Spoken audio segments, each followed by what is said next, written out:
Ms. Farah Pandith, welcome to In Conversation. Thanks so much. I'm happy to be here. What many people may not realize is that you've been giving advice about U.S. administration's engagement with Muslim communities for a very long time.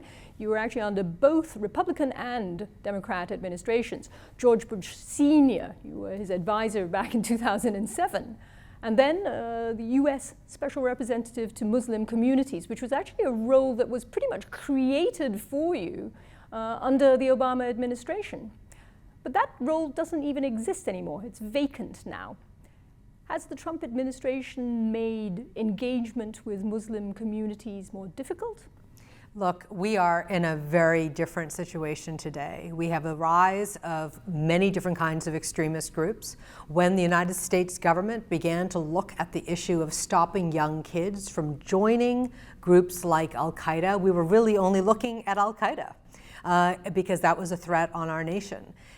Throughout the years since 9/11, both the Bush and Obama administrations have looked at how can we decrease the appeal of this ideology. But in the Trump administration, the president has not found it to be of interest to put money and resources behind the soft power dimension of stopping recruitment from happening. So why is that? What do you speculate is the reason why he doesn't believe? I presume that he would argue, and the Trump administration would argue, is that soft power doesn't work. Well, just look at the budgets for the United States government. The reduction in the budget for the Department of State, which is our arm doing soft power, our interest in how we think creatively on stopping young kids from joining extremist groups has gone from an interagency conversation to one that is actually very streamlined and very small.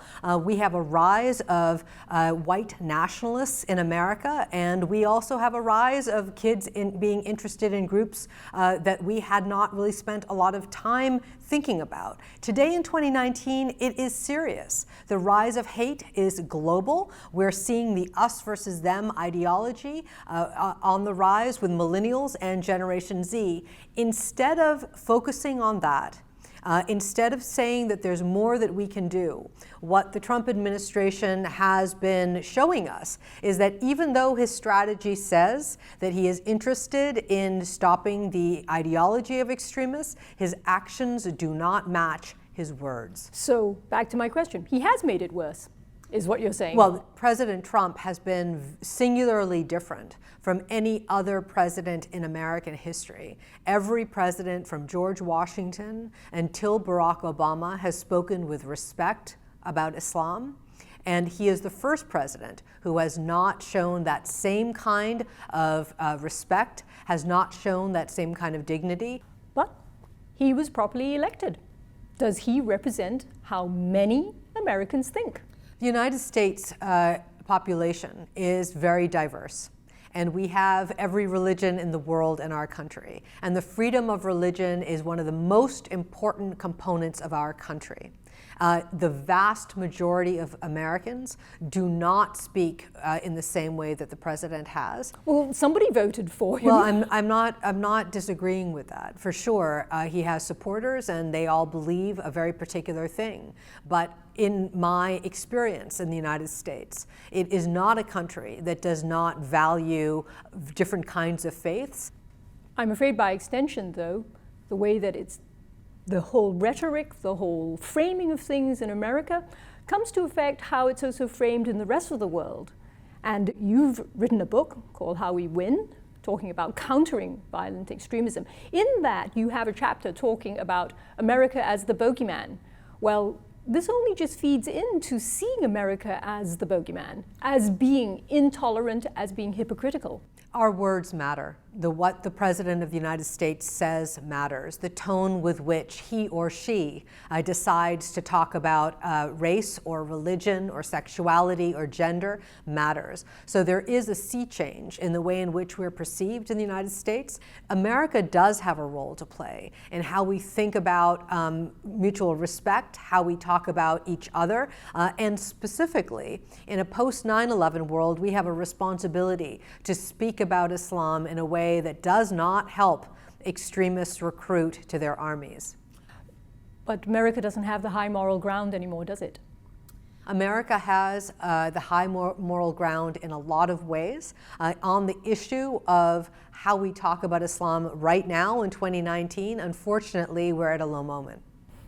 Would you work with President Trump if he came up to you and said, well, we're thinking of, restarting this US special representative thing to Muslim communities?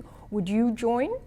One of the greatest gifts in my life has been to serve my country. And I served in 3 different administrations, both Democrat and Republican.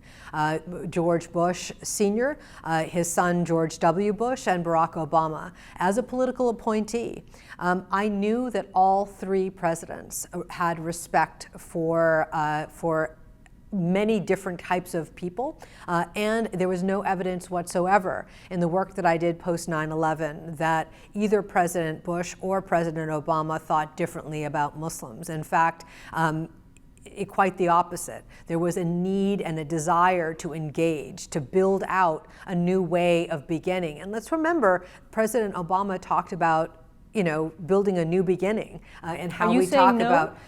But you know what I'm saying? You wouldn't work with President Trump? What I'm saying is, very clearly, it is important to understand that if you're working in government, you have to know that the person that you're working for is going to support you in everything that you do.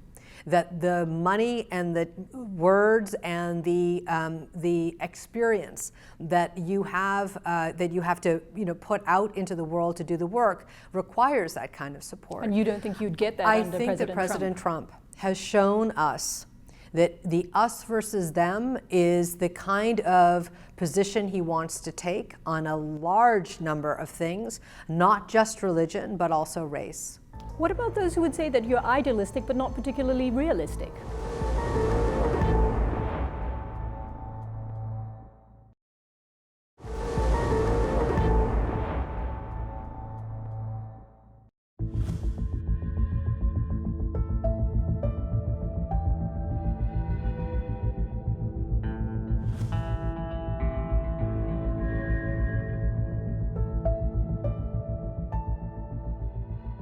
Talking about race, and not just about Muslim communities, but in fact just all minorities, we're seeing a lot of that come into very mainstream politics, and also potently in elections. Let's take, for example, the recent elections we've had here in Asia, India. Modi and the BJP, obviously on a very strong Hindu stance. Do you think we're going to see that also in places like the US in the next presidential election, where ethnicity, religion are all going to be pulled into mainstream campaigning and politics? Isn't it fascinating that at a time when the world is so close, we're all so connected, there are networks online and offline that didn't exist 10 years ago, where people, instead of giving respect to each other, are now being pulled apart. And technology has a very important role to play in that, but so do politicians. And so your question about whether or not you're seeing a pattern of behavior that is happening around the world, I would agree with you. I think it is not just about what we're seeing in India or what we're seeing in the United States or what we're seeing in Austria. It is, or many other countries in Europe. It's how we think about the response to that by citizens themselves. For those who are electing these people, there's something going on that they feel emboldened to believe that it's okay to think about somebody else who looks different than they are, that prays differently than they are, that may have a different sexuality orientation. These are things that you're seeing pulled and pushed across the world. So you're acknowledging the problem, but let's talk about solutions. So what is the solution? How do we have a more secular debate when it comes to politics? Well, I think we can all agree that hate is on the rise globally. That is one thing that we absolutely know. We also know how to fight hate, do we not? We know that things happen within the home. We absolutely do. We know how to change behavior. We know how to raise children not to hate the other. You aren't born hating. You choose to hate. How are you getting the signals that say that somebody else that is different than you is not equal to you? Where are you learning that? How are you learning that? What is enforcing that? And in understanding that behavioral change comes from every part of a community, it means that every part of the community has a role to play. Let me give you an example that may seem like it has no connectivity to hate. When we wanted to see a change in behavior around recycling, it took everybody to say, look, there's a conscious change in our community. We're going to teach you how to do this in schools. We're going to advertise everywhere you look. There's going to be signals in the community that we're recycling. We're aware of what it needs to be done. It is the same kind of thing. Cultural cues, how people perceive what people are doing, requires everybody to send those signals. So if you're sending a signal that hate is okay, people are going to absorb that hate is okay. They're going to see it on TV, they're going to see it in movies, and they're going to see it in the way they act with their peers. What about those who would say that you're idealistic but not particularly realistic? Boy, I've been working on these issues of extremism since 9/11, and I have been to nearly 100 countries around the world talking to Muslim youth. I have seen things up close, both in the Bush administration and in the Obama administration, and I know that it seems like it is really hard. But what I absolutely know is that this starts with the issue of identity. This starts with how people think about themselves. And I know we know something about identity. I know that social scientists know how to influence identity. I know that teachers know how to influence who you are and how you think about yourselves. This isn't about being Pollyanna. This is not about suggesting that we can tomorrow see unicorns fly and butterflies all around. This is about saying, how much are we willing to take with the rise of hate? What kind of society do we want to be? But isn't this identity crisis much bigger, really, even than just the question of a certain number of still minority Muslim youth who are led astray to extremist violence? But also for any grouping, any young person will always be going through an identity crisis. I'm so glad you said that, because it's really true, right? Every human being growing up asks questions, who am I? What am I supposed to do in this world? What's the meaning of life? Everybody does that. And let's remember too that the human brain isn't developed until the age of 24. So this period of time through adolescence, that's adolescence. It doesn't matter where you're from. But exactly. What is different today is that all day, every day, 24/7, there are bad actors whose job it is to find people to take part in their armies, and who know that these kids are going through an identity crisis and their peers are poised and ready to lure them in. Not every component of society who is going through adolescence has that 24/7 system of bad actors who are trying to prey upon them. That's what's different.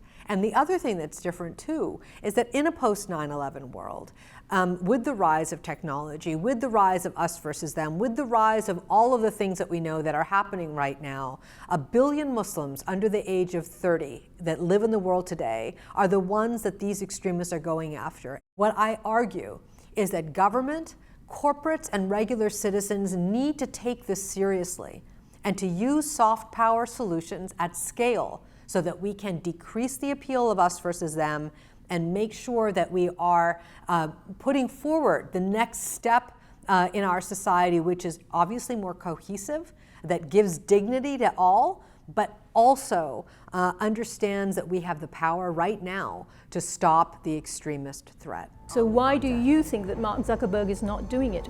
This is bigger than, by the way, I want to be fair, because it's bigger than Facebook, okay? It is not just about Facebook.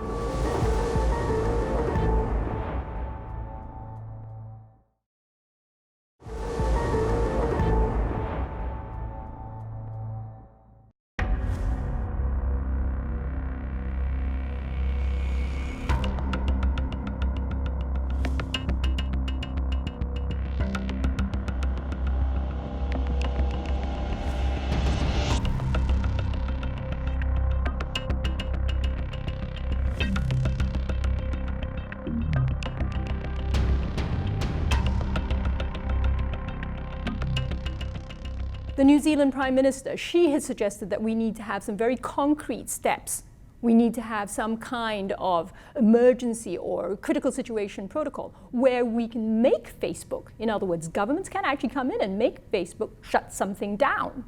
Also that Facebook needs to be much more transparent. Do you agree? Because these are concrete steps. It's not just talking about knowing people, but actual legislation has to take place. You know, one of the things that's interesting in all of this stuff post 9/11 is that we want an easy cure. We want to say that this is the thing we need to do and then everything's going to be fine. It's the silver bullet. There is no silver bullet. When you ask this question about Facebook, it's a critical question because it's the easiest thing in the world to say, boy, if the tech companies could just change their algorithms and do this, everything would be fine.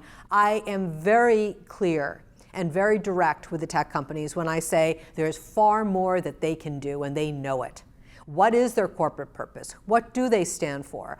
Are they going to allow it? It's far bigger than just taking down content. And they have a responsibility, in my view, to understand what kind of player they want to be in the world and whether you're going to be an active actor to stop hate or not. What would some people would say they have a very clear idea. They're a profit-making organization. They're listed on the stock exchange. That is their clear goal. They are. And you're asking them to change that. Why are you making the assumption that to do good means you can't make money? That is not what I'm advocating for. They are private companies. They have every right to make money, but they don't have to make money in a way that allows hate to thrive. There are things that the communities are demanding in terms of changing the way in which they respond. Why did it take 17 minutes for them to take down that vile video at Christchurch? 17 minutes is a really long time. It allowed thousands and thousands of replications of that horrible. They can fix that. They can also fix the way in which the content that is up on their websites comes down, like what's on that, like the hate speech that's on the content. So why do you think that Mark Zuckerberg is not doing it? This is bigger than, by the way, I want to be fair, because it's bigger than Facebook, okay? It is not just about Facebook. What Mr. Zuckerberg and others need to do is to define exactly what these companies are today and where they know they want to be in years ahead and get going on making sure that they move in that direction. Social purpose, corporate purpose can go hand in hand with making money, but they have an exceptional position in this horrifying moment in time when hate is on the rise. Either they can step up and do the right thing, which is redefine what it is that they stand for, or they can watch this industry, this hate industry, thrive and see even more very dangerous elements enter into our daily life. But without legislation, they can happily just go on as they are. They can say, yes, we've reviewed what we are and we've decided that we're a profit-making company. Well, some companies will wait for others to tell them what to do. And others have actually stood up to say, look, there's more. This has grown in a way that we didn't expect it to grow. And we want to do more today so that we are ahead of the curve. And it is part of our DNA. It is part of who we are as a company, and this is what we stand for. You've also talked about flooding the internet, the way that there are these really negative messages. What about flooding the internet with positive messages, with moderate messages as well? But how do you actually think you're going to do that? And with very shrewd and savvy youngsters, won't they see that also just as being another form of propaganda? Look, we are in a place where the bad guys have the largest megaphone. And it isn't only just flooding the marketplace with counter content online, it's everything that's happening in the offline space and everything that's happening in the online space. When a young person is thinking about who they are asking questions about their identity, and they need to have answers that come from people who are their peers. And we don't see enough of that content in places for those kids to be able to get access to it. Most governments in democratic countries, though, only have terms which are 4 to 5 years. What you're talking about sounds like a lifetime of work. Not at all. Do you realistically see any of this being implemented? I don't think it's a lifetime of work. And I think that's the wrong evaluation. We're talking about a really steady, 24/7 focused attention at scale for several years, because it takes a very small amount of time to actually saturate the environment with a very different kind of message, isn't it?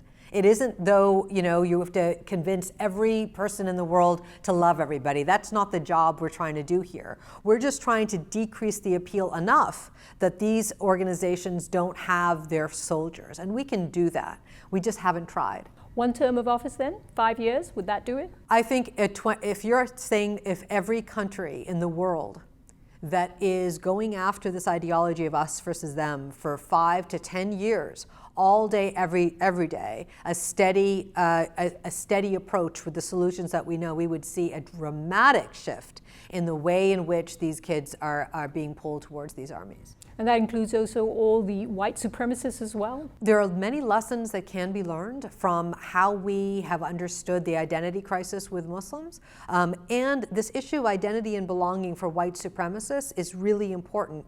The purity, the sense of ownership over one narrative, like there's only one way to be this person. The change and the feeling of what is threatening to them is important, but at its center, these people are really, it's all about how to be the better, the purest form of who they are. And we are not deploying currently any countermeasures on all of these kinds of extremists. And we have a lot to learn. One thing that we know for sure is former extremists, those extremists who have already been down that horrible road and have come out of it. They are the most authentic voices in the world to be able to convince somebody not to join their armies. And we ought to be deploying those former extremists in a way that we would see changes. Not just a one-off conversation here, not just a speech over there, but there needs to be a steady approach on how we do this. And on the white supremacist rise in the United States, we could, in fact, do that, and we could do it right now. Ms. Farah Pandith, thank you very much for being on In Conversation. Thank you. It's been a pleasure.